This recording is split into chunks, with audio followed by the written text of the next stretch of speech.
lalu bahwa al-mu'asyarah, bergaul dengan para istri dengan cara yang patut, kita telah jelaskan bahwa Allah Subhanahu wa taala di sini tidak memberikan batasan tertentu. Contoh misalnya tatkala kita berbicara tentang masalah nafkah misalnya, maka perintah Allah Subhanahu wa taala adalah memberikan kepada mereka nafkah bil ma'ruf, menurut cara yang patut, atau bisa diartikan bil ma'ruf yakni sesuatu yang dimaklumi, yang ada pada daerah ia hidup di situ. Maka telah kita jelaskan pada pertemuan yang lalu bahwa syariat tatkala berbicara tentang masalah nafkah yang wajib diberikan oleh suami kepada istrinya, syariat tidak memberikan batasan angka. Syariat juga tidak memberikan batasan jenis nafkah tersebut, tapi syariat hanya mengatakan bil ma'ruf.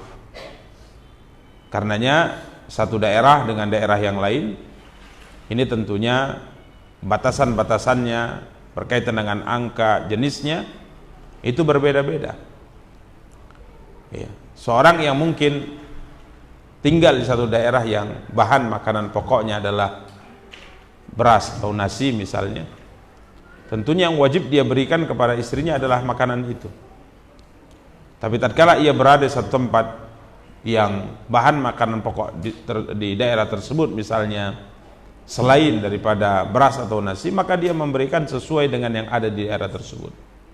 Begitu juga dengan angkanya. Satu daerah mungkin angka nafkah per bulannya ya 2 juta cukup, sebagian 3 juta cukup, 2 juta tidak cukup, mungkin 3 juta, bahkan ada sebagian daerah mungkin angkanya lebih tinggi dari itu. Maka yang Allah SWT tetapkan adalah bil ma'ruf. Begitu juga mungkin dengan sikap perilaku dalam keseharian. Satu daerah dengan daerah yang lain juga berbeda. Cara berbicaranya, intonasi suaranya, ini berbeda-beda. Allah SWT mengatakan wa ashiruhunna bil ma'ruf. Ini alhamdulillah telah kita jelaskan pada pertemuan yang lalu. Kemudian kita masuk ke dalil kedua dari Al-Quran, dan ini sepertinya belum kita bahas ya pada pertemuan yang lalu. Firman Allah Subhanahu wa taala dalam surat yang sama, surat An-Nisa ayat 129, ayat 129, di mana Allah Subhanahu wa taala berfirman, walan tastati'u an ta'dilu bainan nisa'i walau harastum fala tamilu kullal maili fatadharuha kal mu'allaqah wa in tuslihu wa tattaqu fa innallaha kana ghafurar rahima. Allah Subhanahu wa taala berfirman yang artinya, dan kalian tidak dapat berlaku adil di antara istri-istri kalian walaupun kalian sangat ingin berbuat demikian. Ini ayat menurut sebagian para ulama diturunkan oleh Allah Subhanahu wa taala kepada Nabi yang mulia sallallahu alaihi wasallam berkaitan dengan hubungan Rasulullah sallallahu alaihi wasallam secara khusus dengan istri beliau Aisyah radhiyallahu anha. Dan tentunya ayat ini juga berlaku bagi siapapun yang memiliki istri lebih dari satu. Allah berfirman, "Walan tastati'u an ta'dilu bainan nisa'i walau harastum." Dan kalian tidak akan dapat berlaku adil di antara istri-istri kalian walaupun kalian sangat ingin berbuat demikian. Artinya tidak akan mampu berlaku adil sekalipun kalian ingin melakukannya, tapi Allah mengatakan pasti kalian tidak akan mampu melakukannya. Karenanya yang Allah SWT perintahkan adalah fala tamilu, Allah larang fala tamilu kullal maili fatadharuha kal mu'allaqah.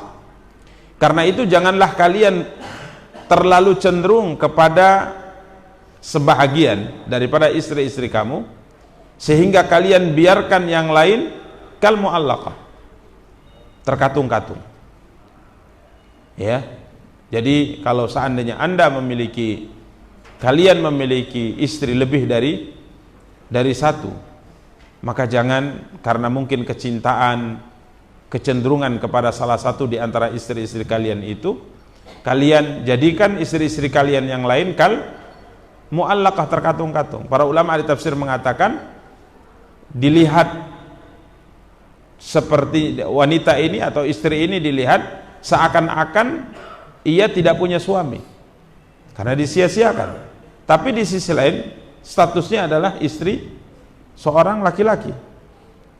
Ya, ini disia-siakan, terkatung-katung. Maka Allah mengatakan jangan lakukan itu. Kalaupun seandainya kalian tidak mampu berlaku adil, dan memang kalian tidak akan mampu berlaku adil sekalipun kalian berjuang untuk melakukannya, pasti kalian tidak mampu. Tapi jangan kemudian kalian condong kepada salah satu yang kalian cintai, akan tapi yang mungkin kecintaannya kurang kalian biarkan terkatung-katung. Kal mu'allaqah. Ini para ikhwah dan akhwat sebagaimana kita sebutkan diturunkan oleh Allah SWT kepada Nabi-Nya yang mulia sallallahu alaihi wasallam, khusus terkait dengan hubungan Nabi sallallahu alaihi wasallam dengan Aisyah. Nabi kita yang mulia sallallahu alaihi wasallam menikahi lebih dari satu wanita. Maka disebutkan maklum bahwa beliau menikahi 11 wanita. Beliau menikahi 11 wanita. Ya. Walaupun ada dalam sebagian riwayat beliau menikahi lebih dari itu, akan tapi dicerai. 11 wanita inilah yang menjadi istri beliau di dunia, dan insya Allah menjadi istri beliau di mana? Di surga, di akhirat. 11 wanita. Tatkala beliau meninggalkan 9 istri. 2-nya sudah mendahului beliau, Ibunda Khadijah radhiyallahu anha dan Ibunda Zainab bintu Khuzaimah radhiyallahu anha. Dari 9 istri yang beliau miliki semasa hidup beliau, maka dari semuanya itu ada salah satu di antara istri yang istimewa di sisi beliau, yakni Bunda Aisyah radhiyallahu taala anha. Dan itu diketahui oleh semuanya, oleh para istri-istri Nabi, oleh semua sahabat-sahabat Rasulullah, bahwa beliau itu lebih mencintai Aisyah dibandingkan yang lainnya. Maklum, ya. Bahkan pernah suatu hari Amr ibn al-As radhiyallahu taala anhu tatkala dikirim untuk menjadi komandan perang, ya, maka Amr bin As diminta oleh Nabi SAW datang menemui beliau sallallahu alaihi wasallam. Maka beliau pun datang dengan membawa baju perangnya, membawa senjatanya. Kala itu sorbannya belum dia pakai. Maka baginda Nabi sallallahu alaihi wasallam memakaikan dengan tangan mulia beliau sorbannya Amr ibn al-As. Dan ini nyaris tidak pernah dilakukan oleh Rasulullah SAW kepada komandan perang manapun sebelum beliau maupun sesudah beliau.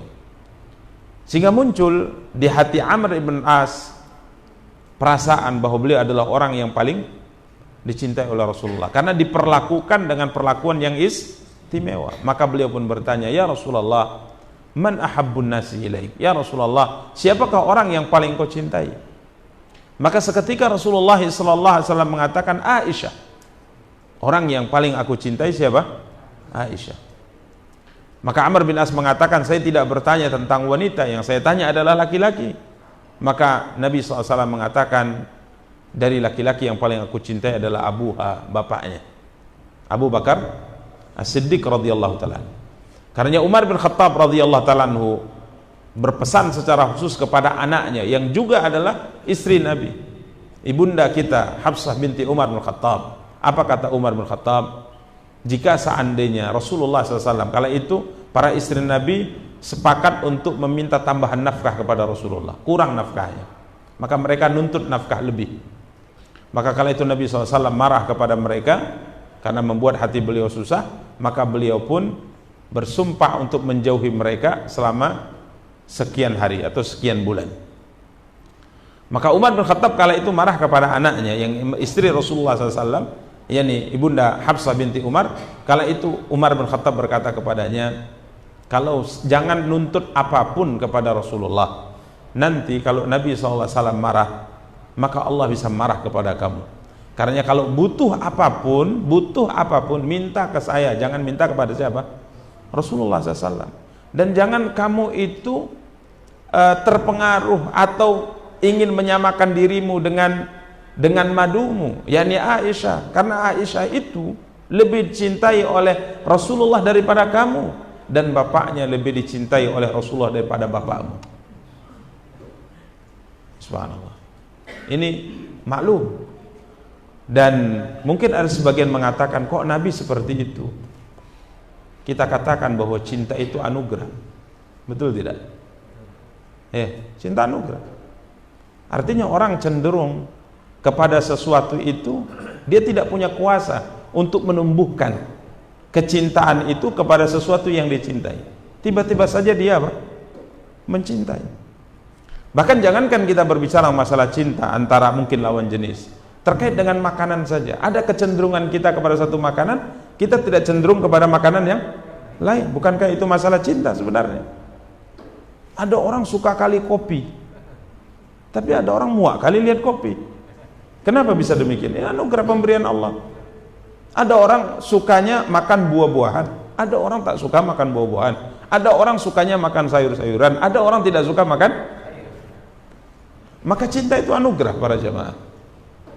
Kadang-kadang kita bertemu dengan banyak orang di satu tempat, misalnya di terminal, kemudian kita bicara dengan banyak orang, di masjid kita ketemu dengan banyak orang. Kadang-kadang hati ini cenderung kepada salah satu, gitu. Akrab dengan salah satu, tidak mau akrab dengan yang lainnya. Anugerah. Begitu juga kalau seandainya kita berbicara masalah cinta kepada siapa? Pasangan hidup. Tapi tentunya kamusnya ini kalau pasangan hidup kita lebih dari satu, ini ceritanya. Kalau cuma satu, ya cuman itulah yang kita cintai. Ya, ini kita cerita teori ya. Kita cerita apa? Teori. Jadi kita kuasai teori. Prakteknya Allahu alam. Ya. Cinta itu anugerah. Sehingga Nabi SAW kalau ada mengatakan, loh kok begitu Rasulullah? Iya, dia anugerah. Makanya disebutkan dalam tafsir ayat ini oleh para ulama, disebutkan bahwa Rasulullah SAW memberikan kewajiban beliau kepada para istri beliau, nafkahnya sama satu dengan yang lainnya, kemudian jatah bermalamnya sama satu dengan yang lainnya. Beliau tidak membeda-bedakan. Kala itu setelah Nabi membagikan itu semua kepada para istri beliau, maka beliau berkata, ya Allah ya Tuhanku, inilah yang aku mampu melakukannya. Berlaku adil dalam poin-poin ini, tapi jangan engkau hukum aku dalam hal yang aku tidak mampu. Ini kecenderungan hati, kecintaan kepada siapa? Aisyah lebih daripada kepada yang lainnya.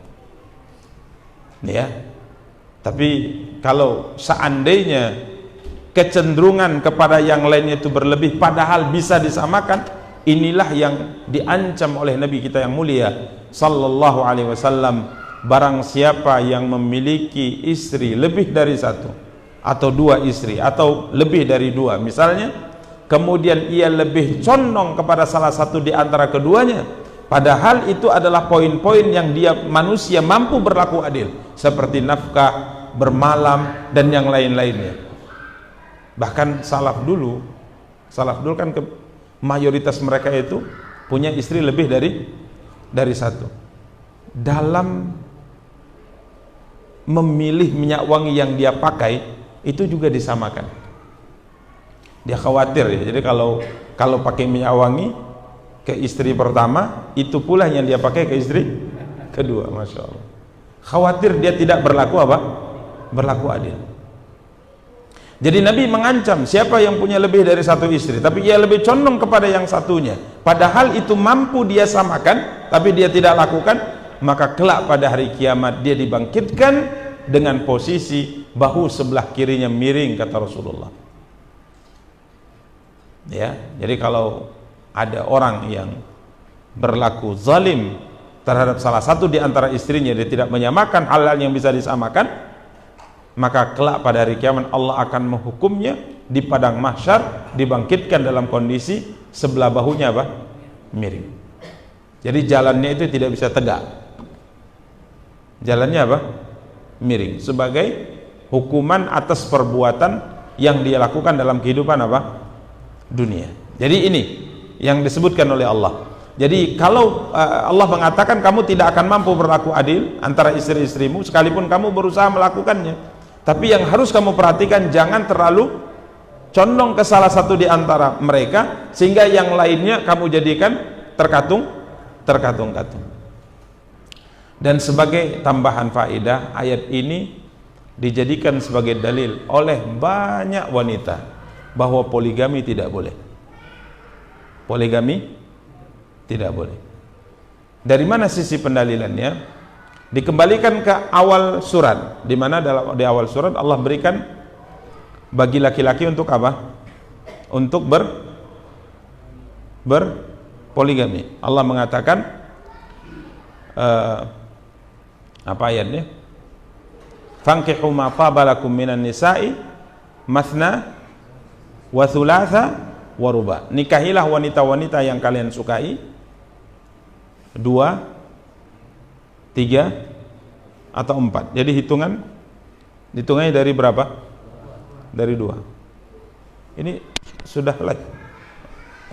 Hitungannya dari berapa? 2. Karena sebagian para ulama berpendapat hukum asal menikah itu 1 atau 2? Hah? Allah mengatakan fankihu ma tabalakum minan nisa. Nikahi oleh kalian wanita-wanita yang kalian sukai. Berapa ini? 2. Berarti hukum asal. Kemudian Allah mengatakan wa in khiftum alla ta'dilu. Tapi kalau kamu takut tidak mampu berlaku adil, maka cukup 1 istri saja. Jadi Allah membolehkan, memang kata kebanyakan wanita, memang Allah bolehkan kalian untuk menikah lebih dari 1. Tapi Allah mengatakan kalau takut tidak berlaku adil, cukup 1. Dan Allah mengatakan pada ayat 129, kalian tidak mampu berlaku adil. Walan, kalian tidak akan mampu berlaku adil. Ini menunjukkan bahwa siapapun dari laki-laki Allah katakan tidak mampu berlaku adil, makanya tidak boleh poligami. Paham sisi pendalilannya? Ini pendalilan yang subhanallah sesuai dengan hawa nafsu, tafsir hawa nafsu namanya. Perhatikan para ikhwah, para ulama mengatakan bahwa yang dikatakan oleh Allah, jika kamu khawatir tidak mampu berlaku adil, maka cukuplah menikah dengan 1 wanita. Takut tidak mampu berlaku adil dalam hal apa? Dalam hal yang zahir, pembagian nafkah. Karena ada orang memang jiwanya itu zalim. Jiwanya apa? Zalim. Dia tidak mampu berlaku adil. Wataknya memang seperti ini. Kalau seperti ini orangnya, maka tidak boleh apa? Berpoligami. Tidak boleh berpoligami. Karena dia akan melakukan apa? Kezaliman. Dia tidak mampu memberikan jatah malam yang sama. Artinya kadang dia menginap di sini 5 malam, di sini cuma satu malam. Ini orang tidak boleh berpoligami. Jadi yang dikatakan oleh Allah, kalau kamu khawatir tidak berlaku adil, maksudnya adil dari sisi zahir, nafkah, pakaian, rumah, jatah bermalam, ya. Ini kalau kamu tidak mampu untuk berlaku adil dalam hal-hal yang zahir seperti ini, maka cukuplah menikah dengan 1 wanita, kata Allah. Sedangkan yang disinggung oleh Allah, walan tastati'u, dan kalian tidak akan dapat berlaku adil di antara istri-istri kalian walaupun kalian sangat ingin berbuat demikian. Ini keadilan yang dinafikan oleh Allah adalah keadilan batin, bukan keadilan zahir, yakni kecenderungan hati, kecintaan. Ini siapa yang bisa menambah cintanya dengan nggak bisa. Berapa yang Allah kasih itu yang diberikan, itu yang kita terima. Ya, karenanya para ulama dalam tafsir mereka mengingatkan bahwa awal surat yang berbicara tentang masalah ta'addud poligami ini tidak bertentangan dengan ayat 129 dalam surat yang yang sama, ya, dalam surat yang sama. Demikian para ikhwah dan akhwat yang dimuliakan dan dirahmati oleh Allah Subhanahu wa taala. Tapi sekali lagi ini teori, ya, ini teori. Taib. Ini yang disebutkan oleh beliau, dalil kedua, yang mana dari sisi keterkaitan dengan bab wasiat berbuat baik kepada kaum wanita, Allah melarang kaum muslimin kalau memiliki istri lebih dari satu, memperhatikan yang dia cintai dan menyia-nyiakan yang kurang dia cintai. Ini tidak boleh. Kita harus memuliakan, kita harus berbuat baik, kita harus menghormati istri-istri kita. Tidak boleh dibeda-bedakan dalam perkara apa? Zahir. Kalau dalam perkara batin, sebagaimana kita sebutkan tadi, Nabi sendiri tidak sanggup. Beliau mengatakan, ya Allah, inilah yang aku sanggup melakukannya, maka jangan siksa aku dalam perkara yang aku tidak sanggup. Demikian para ikhwah dan akhwat yang dimuliakan dan dirahmati oleh Allah Subhanahu wa taala. Sampai kita sebutkan tadi, seorang salaf jangankan dalam pemberian besar, dalam memakai apa? Minyak parfum saja dia samakan. Nah, kalau seandainya kepala rumah tangga yang melakukan seperti ini, maka insya Allah rumah tangga ini adalah rumah tangga yang tentram. Tidak ada saling saling membenci, ya. Mungkin kalau kecemburu adalah hal yang maklum, hal yang lumrah, tapi kalau sampai membenci dan menzalimi, maka ini perkara kalau seandainya kepala rumah tangganya seperti yang kita sebutkan dari kalangan salaf, maka insya Allah itu tidak ada. Demikian para ikhwah dan akhwat yang dimuliakan dan dirahmati oleh Allah Subhanahu wa taala. Kemudian beliau masuk menyebutkan dalil dari hadis Nabi sallallahu alaihi wasallam. Hadis nomor 278, hadis Abu Hurairah. Beliau berkata, Rasulullah sallallahu alaihi wasallam bersabda, "Istausu bin nisa'i khaira." Hendaknya kalian saling berwasiat untuk berbuat baik kepada wanita. Istausu bin nisa'i khaira. Hendaknya kalian saling berwasiat untuk berbuat baik kepada kaum wanita. Artinya sesama kita laki-laki, sesama kita suami, hendaknya kita saling nasihat menasihati, saling ingat mengingatkan agar kita sama-sama berbuat baik kepada siapa? Para wanita, para istri kita. Dalam sebagian penjelasan para ulama, seakan-akan Nabi SAW yang berpesan, Istausu bin nisa'i khaira, maksudnya beliau berpesan, wahai para suami, berbuat baiklah kalian kepada istri-istri kalian. Ya, jadi ini pesan langsung dari siapa?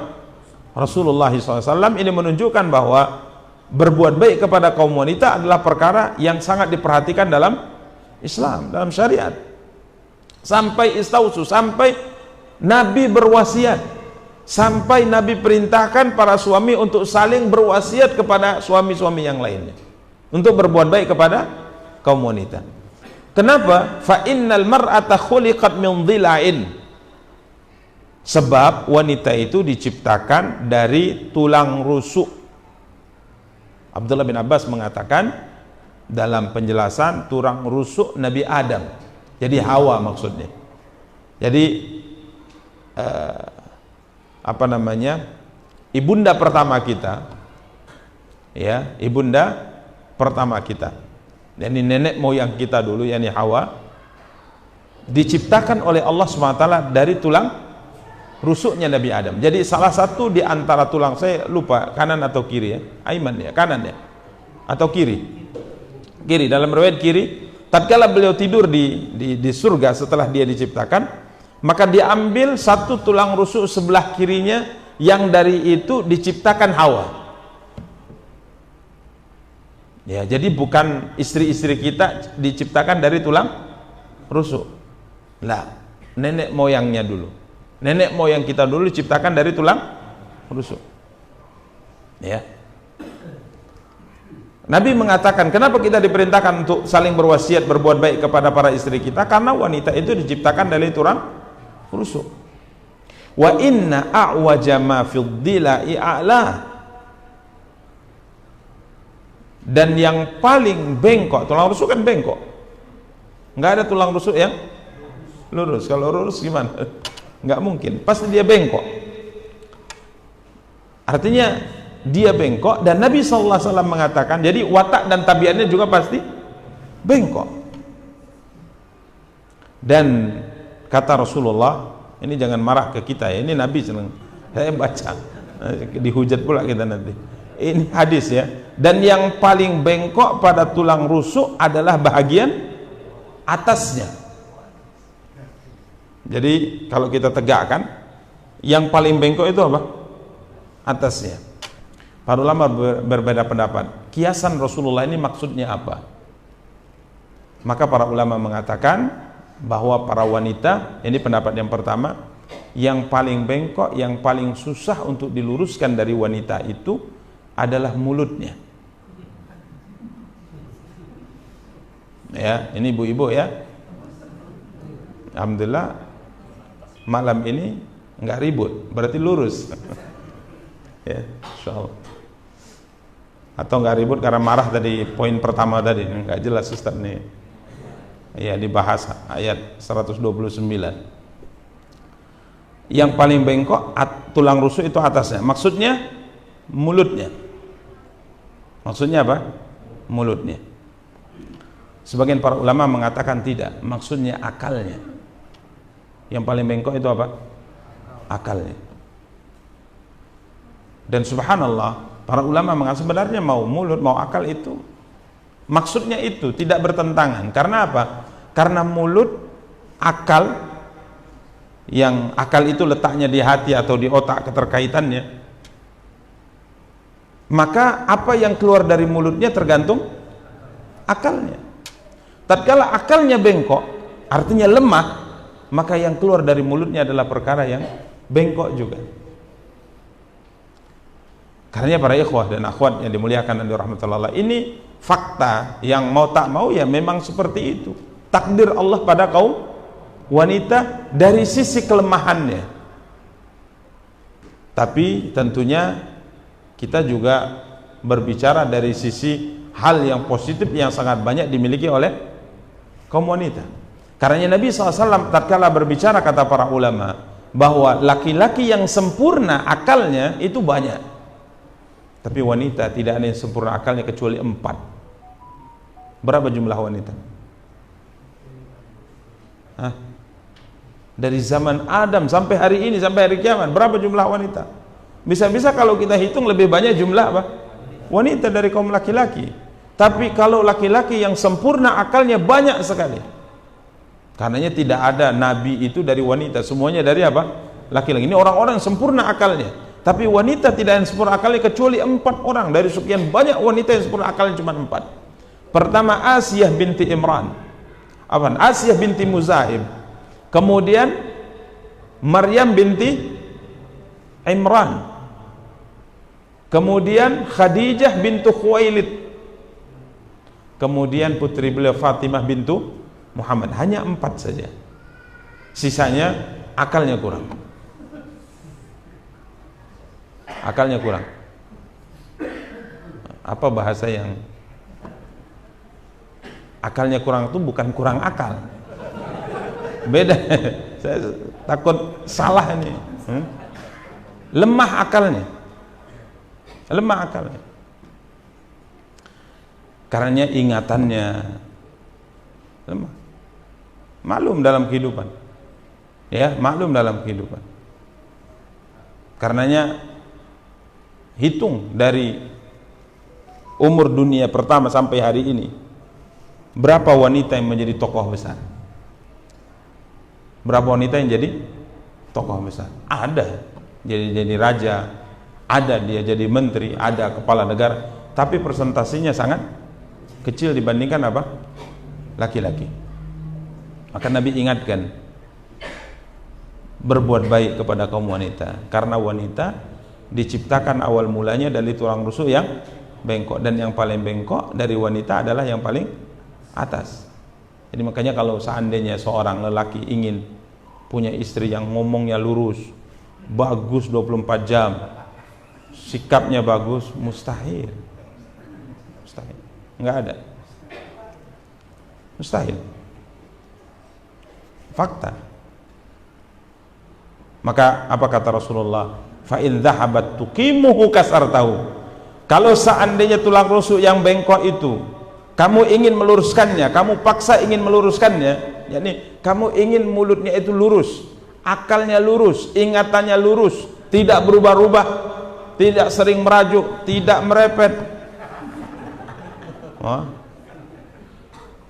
maka kamu akan mematahkan tulang rusuk tadi. Maksudnya kamu pasti akan menceraikannya, karena kamu tidak akan dapatkan wanita seperti itu di atas muka bumi. Sebulan nikah cerai. Ini laki-laki yang belum belajar tabiat apa? Wanita sesuai dengan isyarat apa? Dalil. Maklumi kekurangannya itu kata Nabi. Jangan perkara-perkara yang sampai detil kecil pun kamu persoalkan. Enggak mampu, pasti kamu akan pisah dengan dia. Bahkan taghaful itu hal yang baik.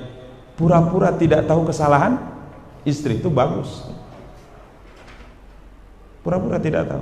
Padahal kita tahu istri itu salah, tapi pura-pura tidak tahu. Bagus. Ya. Wa in taraktahu lam yazal a'waj. Tapi kalau engkau biarkan begitu saja, dia akan selamanya bengkok. Makanya diingatkan, lupa, diingatkan lagi, sabar, lus dada. Pura-pura tidak tahu, memaklumi kekurangannya. Ini baru suami yang Masya Allah. Di akhir hadis kata Rasulullah, fastausu bin nisa, berbuat baiklah, saling berwasiatlah kalian untuk berbuat baik kepada siapa? Kaum wanita. Nah, coba lihat bagaimana Rasulullah dalam kehidupannya, bagaimana beliau menghadapi siapa? Istri-istri beliau. Jadi contoh, ini salah sedikit langsung telepon Ustaz. Ustaz, gimana istri saya gini? Sudah layak saya cerai Ustaz. Wah. Ustaznya juga agak mereng juga pemikirannya. Ceraikan saja. Banyak wanita yang lebih solehah dari dia. Ah, ini ustaznya sudah kayak pasukan iblis. Nggak boleh. Tidak boleh. Bersabar. Bersabar, doakan, arahkan. Udah Ustaz, udah. Bawa ke toko emas, suruh pilih, yang penting berubah ya. Siap banget. Insyaallah berubah. Walaupun sebulan lagi kembali lagi. Maklum wanita. Ini arahan Nabi subhanallah. Ya, ini arahan siapa? Rasulullah SAW. Jadi kalau tidak besar hati, ya apa yang terjadi? Ya pasti perceraian. Harus besar hati. Dan alhamdulillah laki-laki ditakdirkan oleh Allah untuk bisa seperti itu. Beda dengan wanita. Ya. Beda dengan apa? Wanita. Kita penyabar. Pikiran kita jauh ke depan.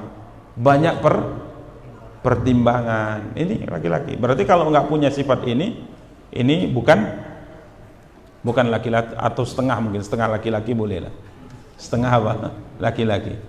Jadi ini pesan Nabi kepada kita kaum laki-laki yang masuk dalam bab 34, bab wasiat berbuat baik kepada siapa?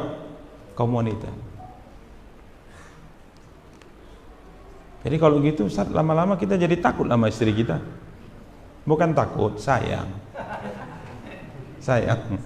Ya, sayang sama istri. Takut beda. Ya, takut itu beda. Tapi kalau sayang, ya memaklumi kekurangannya, ya, memaklumi kelalaiannya, memaklumi sifat lupanya, memaklumi mungkin komentar-komentarnya.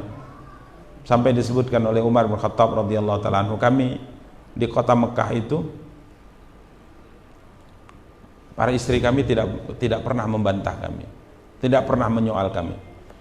Ya, ini semua keluarga di kota Mekah seperti itu. Para wanita itu diam.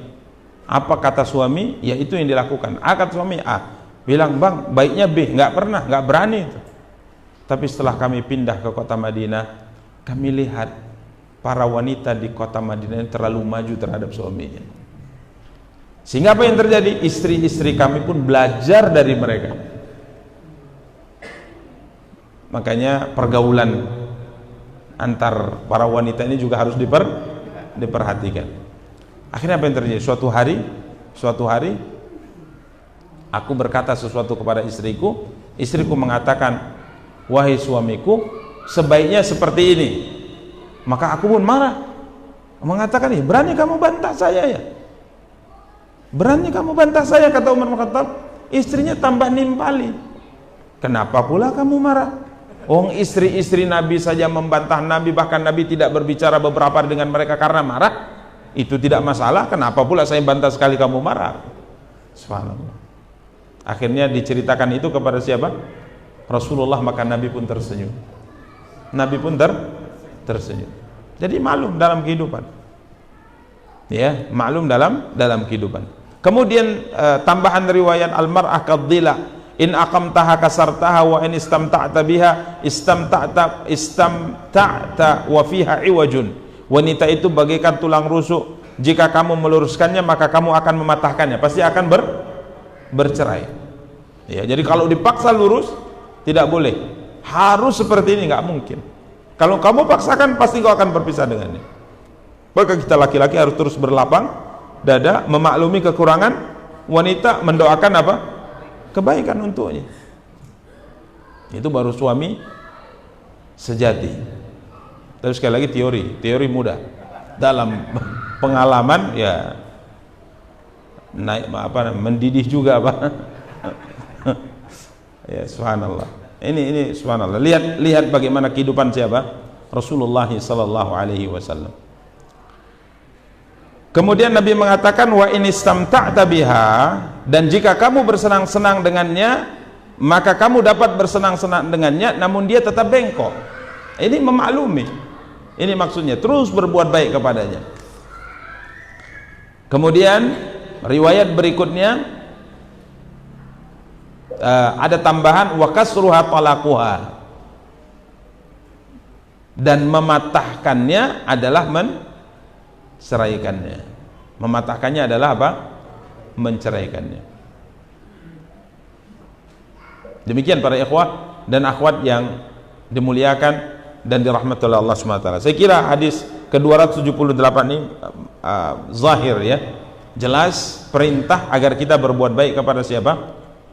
Kepada para istri-istri kita. Bahkan Nabi kita yang mulia sallallahu alaihi wasallam bersabda, kalau kita bisa melakukan ini, maka Nabi bersabda, khairukum li ahlihi wa ana khairukum li ahli. Sebaik-baik kalian adalah orang yang paling bisa berbuat baik kepada siapa? Istrinya, dan aku adalah orang yang paling berbuat baik kepada istriku. Makanya siapakah orang yang paling baik di kalangan kita? Bukan orang yang temannya mengatakan dia orang baik, tapi yang paling baik di antara kita adalah yang istrinya mengatakan suamiku adalah orang baik. Jadi standar kebaikan kita sebagai seorang suami yang sudah punya istri adalah komentar siapa? Istri. Kita kalau dengan teman, masya Allah baiknya luar biasa. Ya, karena cuma ketemunya 2 jam, 3 jam, sekali sebulan, 2 kali sebulan, sama istri 24 jam. Nah, biasanya watak asli akan keluar. Ya, watak asli akan keluar. Ya, kalau kita bersandiwara itu kan tahannya cuma berapa waktu saja. Tapi kalau istri nggak bisa sandiwara gitu. Gimana watak kita sebenarnya? Nah, itulah dia. Makanya siapa yang ingin tahu tentang laki-laki yang baik, maka tanya siapa? Istri. Kalau belum punya istri, belum bisa dikomentari. Ya? Belum bisa dikomentari. Taib. Demikian para ikhwah dan akhwat yang dimuliakan dan dirahmati Allah. Dan aku, kata Rasulullah, adalah orang yang paling bisa berbuat baik kepada siapa? Kepada istri-istriku. Maka bacalah sejarah Nabi kita yang mulia sallallahu alaihi wasallam, bagaimana beliau berbuat baik dengan Khadijah, dengan Aisyah, dengan Saudah, dengan Hafsah, dengan Zainab, dengan Ummu Salamah, dengan Ummu Habibah, dan dengan semua istri-istri Nabi sallallahu alaihi wasallam. Luar biasa kalau kita membacanya. Ya, bagaimana akhlak Nabi kepada para istri-istri beliau semuanya, salawatullahi wassalamuhu alaihi. Demikian para ikhwah dan akhwat yang dimuliakan dan dirahmati oleh Allah Subhanahu wa taala. Insyaallah pada pertemuan yang akan datang kita akan melanjutkan hadis nomor 279 insyaallah taala, berkaitan dengan bab wasiat berbuat baik kepada siapa? Kaum wanita. Taib, kita cukupkan pembahasan. Semoga Allah SWT memberikan faedah. Kita tutup dengan doa kafaratul majlis. Subhanakallahumma bihamdika asyhadu an la ilaha illa anta astaghfiruka wa atubu ilaik. Wassalamualaikum warahmatullahi wabarakatuh.